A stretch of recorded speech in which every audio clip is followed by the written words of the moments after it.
এ এক আজব গ্রাম। চার হাত পায়ে হাঁটে এই গ্রামের মানুষজন। তুরস্কের এক গহীন অঞ্চলে লুকিয়ে আছে একটি গ্রাম, যা বাইরের জগৎ থেকে একেবারেই বিচ্ছিন্ন। এমন এক গ্রাম যেখানে মানুষের জীবন যেন কোনো এক প্রাচীন রহস্যের পাতা থেকেই উঠে আসা। এ গ্রামের মানুষ চার হাত পায়ে ভর দিয়ে হাঁটে, যা দেখে মনে হয় তারা যেন মানব সভ্যতায় এক হারিয়ে যাওয়া অধ্যায়ের অংশ। এখানে পৌঁছানো সহজ নয়, কোনো ভালো রাস্তা নেই কোনো আধুনিক প্রযুক্তি বা যোগাযোগ ব্যবস্থা। বাইরের পৃথিবীর আলো থেকে তারা যেন চিরতরে দূরে। তারা জানে না আধুনিক জীবনের অনেক সহজ সুন্দর বিষয়গুলোর কথা। আরও অবাক করার মতো ব্যাপার হলো, এই গ্রামে বিয়েও হয় কেবল নিজেদের মধ্যে। অন্তঃপ্রজননের খারাপ দিক সম্পর্কে তাদের কোনো ধারণা নেই।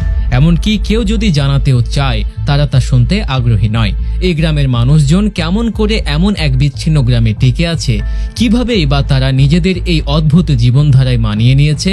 এই গ্রাম কি কেবলই একটি বিচ্ছিন্ন স্থান, নাকি এর পেছনে লুকিয়ে আছে আরও কোনো অজানা ইতিহাস? জানবো আজকের ভিডিওতে। তার আগে কমেন্ট বক্সে জানিয়ে দিন আমাদের ভিডিওটি আপনি কোথা থেকে দেখছেন। এই অদ্ভুত গ্রামে জন্ম নেয়া মানুষদের মধ্যে প্রতিবন্ধিতার সংখ্যা কম নয়। অবাক করা বিষয় হলো, এই গ্রামের মানুষরা জানেই না যে দুই পায়ে ভর দিয়ে চলা সম্ভব। তারা কখনো সোজা হয়ে দাঁড়ানোই শেখেনি, দেখেনি কেউ হাঁটছে দুই পায়ে ভর করে। তাদের কাছে হামাগুড়ি দেয়াই স্বাভাবিক চলার উপায়। নিজেদের মধ্যে বিয়ের ফলে তাদের শরীরের বাইরে কোনো জিন মিশতে পারেনি। তবে অবিশ্বাস্য হলেও সত্যি চার পায়ে ভর দিয়ে তারা যে গতিতে চলে, তা দুই পায়ে হাঁটার গতির মতোই। তাদের কাছে মনে হয় এটাই সঠিক চলার পদ্ধতি। পুরনো প্রজন্ম থেকে প্রজন্ম সবাই এভাবেই হাঁটতে শিখেছে। হামাগুড়ি দেওয়ার অভ্যাস তাদের শরীরের গঠনে বড় পরিবর্তন এনেছে। দীর্ঘদিন এভাবে চলার কারণে তাদের হাতের চামড়া পায়ের মতো পুরু হয়ে গেছে, পিঠ ও কোমরের হাড় বেঁকে গেছে, আর নিতম্ব চওড়া হয়ে গেছে। এই বিচ্ছিন্ন গ্রামকে নিয়ে জানতে অনেক সাংবাদিক সেখানে গিয়েছেন। চীনের একটি সংবাদ মাধ্যম তাদের খাবার পানি পরীক্ষা করেও কোনো ভিন্নতা খুঁজে পায়নি।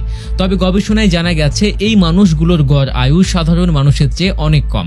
এমনকি গ্রামটির সবচেয়ে স্বাস্থ্যবান মানুষও সাধারণ মানুষের তুলনায় অন্তত 10 বছর কম বাঁচে। তাদের মস্তিষ্কের গঠন ও মানসিকতাও সাধারণ মানুষের থেকে আলাদা। তারা ধীরে ধীরে কথা বলে এবং তাদের প্রতিক্রিয়া অনেকটাই অস্পষ্ট। বিশেষজ্ঞরা জানিয়েছেন, কিছু মানুষের মধ্যে সেরিবেলার অ্যাটাক্সিয়া নামের একটি রোগ আছে, যা শরীরের ভারসাম্য নষ্ট করে দেয়। এছাড়াও প্রজন্মের পর প্রজন্ম ধরে অভ্যাসগত কারণে এখানে অনেক শিশু জন্ম নিচ্ছে, বিভিন্ন শারীরিক সমস্যা সহ। সবচেয়ে আশ্চর্যের বিষয় হলো, মা বাবা ইচ্ছা করেই তাদের সন্তানদের হামাগুড়ি দেয়া শেখান। ওয়াশিংটন পোস্ট জানিয়েছে, এমনকি সিঁড়ি বেয়ে ওঠার সময়ও তারা হামাগুড়ি দেয় এবং এতে কোনো অসুবিধা অনুভব করে না। আজকের ভিডিও নিয়ে আপনার মতামত অবশ্যই কমেন্ট করে জানাবেন। আবারও হাজির হব নতুন সব তথ্য নিয়ে। সে পর্যন্ত সবাই ভালো থাকুন, সুস্থ থাকুন। আল্লাহ হাফেজ।